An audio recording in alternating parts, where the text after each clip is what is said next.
Hello everyone, welcome back to my channel I थी call.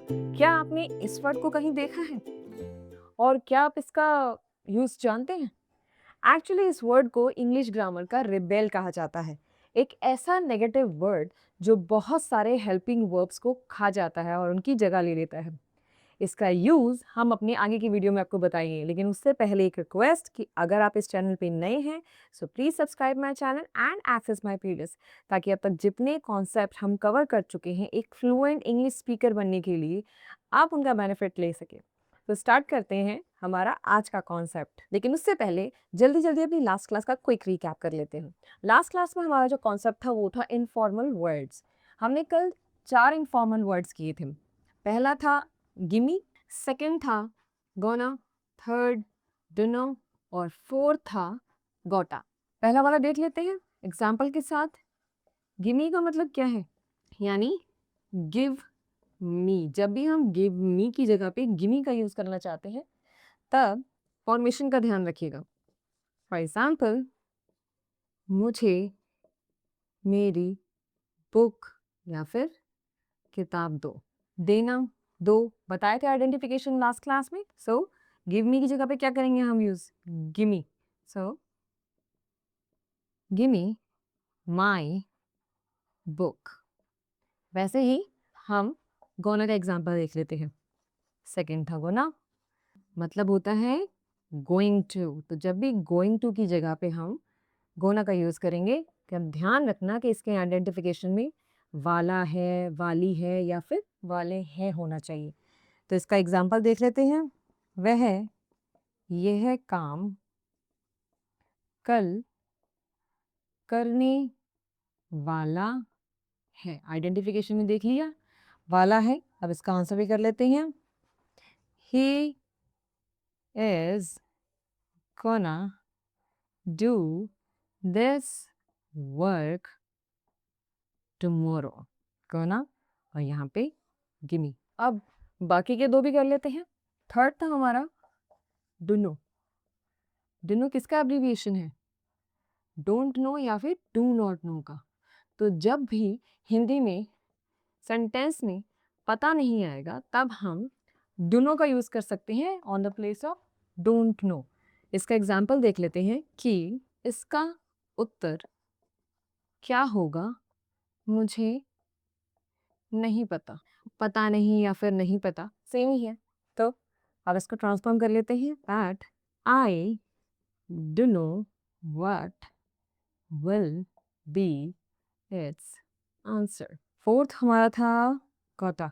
गोटा यानी कि गॉट टू।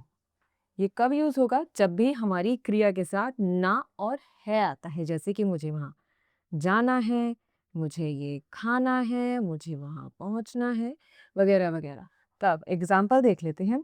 जैसे कि मुझे स्टेशन शाम के 5 बजे तक पहुंचना है।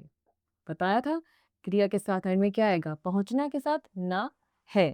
तो अब इसको ट्रांसफॉर्म कर लेते हैं। दैट मुझे स्टेशन शाम के 5 बजे तक पहुंचना है। आई gotta reach station by 5 o'clock in the evening। तो यहाँ यूज किया हमने gotta और यहाँ पे do।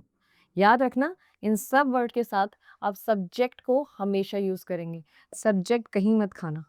सब्जेक्ट का हमेशा ध्यान रखिएगा जब भी आप इनफॉर्मल वर्ड का यूज कर रही हैं। अब आते हैं हमारे आज के कॉन्सेप्ट पर। And welcome to the word of and. इसके प्रोनाउंसिएशन पे ध्यान दीजिएगा। इसका प्रोनाउंसिएशन है एंड। ये एक नेगेटिव टर्म है, यानी कि जब भी सेंटेंस में हम नो नॉट का जिक्र करेंगे तब हम एंड का यूज करेंगे। इंग्लिश ग्रामर में इसका यूज बहुत ही ज्यादा वाइड और कंट्रोवर्शियल माना जाता है। क्यों? क्योंकि एंड का यूज बहुत सारे हेल्पिंग वर्ब को खत्म कर देता है, जैसे कि am not, is not, are not, have not और साथ ही साथ हैज नॉट। इसलिए एंड का यूज बहुत वाइड स्प्रेड और कंट्रोवर्शियल है। कुछ एग्जाम्पल से ये सॉल्व करते हैं। सबसे पहले हम एम नॉट और इज नॉट के एग्जाम्पल देख लेते हैं। तो हमारा पहला एग्जाम्पल है कि मुझे भूख नहीं है। बताया था कि ये नेगेटिव टर्म में ही यूज़ हो सकता है, यानी कि नो, नहीं, नॉट ऐसे सेंटेंस होंगे सिर्फ तभी हम एंड का यूज़ कर सकते हैं हेल्पिंग वर्ब के साथ। तो अगर इसको सिंपल बनाना चाहूँ तो आई एम नॉट हंग्री, यही होगा। तो एम नॉट की जगह पे हम क्या यूज़ कर सकते हैं? एंट। सो आई एंट हंग्री। वैसे ही दूसरा एग्जाम्पल दे लेते हैं। वह पार्टी में नहीं आ रहा है। अगर आपने प्रेजेंट कंटिन्यूअस टेंस कवर किए होंगे तो आपको पता होगा कि ये simple present tense simple present continuous tense से बिलोंग करता है। अब इसको ट्रांसफॉर्म कर लेते हैं दैट वह पार्टी में नहीं आ रहा है। He is not coming to the party. So अब ये किसको डिवाउट करेगा? इज नॉट को। He and coming to the party. अब अपने बाकी के वर्ड भी कवर कर लेते हैं। अब है तीसरा आर नॉट। इसका एग्जाम्पल देख लेते हैं हिंदी में कि अगर आप किसी को गुस्से में कहना चाहें जैसे कि तुम मेरे बाप नहीं हो, तब ये क्या होगा? That you are not my father. और अगर मैं आर नॉट की जगह पे एंड को प्लेस कर दूं तो सो यू एंड माई फादर। देखा, आर नॉट को पूरा डिवाउर कर दिया उसने और उसकी जगह पे एंट ने जगह ले ली, तब जब सेंटेंस में नहीं का यूज हुआ था। अब करते हैं हैव नॉट का। अब है हैव नॉट। हैव नॉट का सेंटेंस ले लेते हैं जैसे कि तुमने कुछ नहीं देखा है। अब ये है प्रेजेंट परफेक्ट टेंस। बताया था जब भी प्रेजेंट परफेक्ट टेंस का सेंटेंस आएगा, अगर आपने मेरे टेंसेस की क्लास अटेंड की है तो उसके साथ हमेशा वर्ब की कौन सी फॉर्म आती है? Third form. तो अब इसको ट्रांसफॉर्म कर लेते हैं that you have not seen anything. या फिर हैव नॉट की जगह पे क्या आएगा? And. So you and seen anything. इन दोनों सेंटेंसेस में ही मैंने वर्ब की थर्ड फॉर्म यूज की है। सी, सॉ, सीन। इसमें भी वर्ब की थर्ड फॉर्म।